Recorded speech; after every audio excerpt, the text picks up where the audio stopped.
Hello everybody, today I'm going to be explaining to you how to use Malwarebytes and the basics of it. So let's get started. First off, we have the scanner over here, and if you click on it, then the scan button opens up, and there is this scan button, and that does a normal scan. And then here's the advanced scanners. There's a quick scan, which is premium only, and then there's also a custom scan. And there's also a scan scheduler, and you also need to upgrade to use that.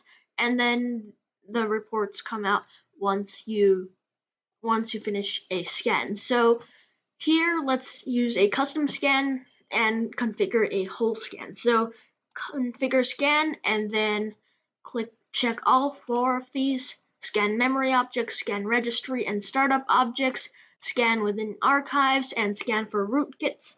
And then other than that, you need to check all of the drives that show up just in case there are any malware in any drives. And then after that, PUPs treat detections as malware, and then PUMs treat detections as malware, and then click scan, and boom, you have a full scan. And after that, there's also the settings, which should pop up, and there's the general settings, and notifications, security, display, allow list, account, and about. So those are basically self-explanatory, and also detection history shows you the history of what you detected. The quarantine items are basically the items that are in quarantine, like basically the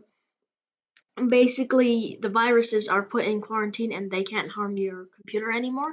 And then there's also the allow list, which is the apps that are allowed, and the history, and there is the history. And other than that, that's basically how to use Malwarebytes. Thanks for watching. Bye.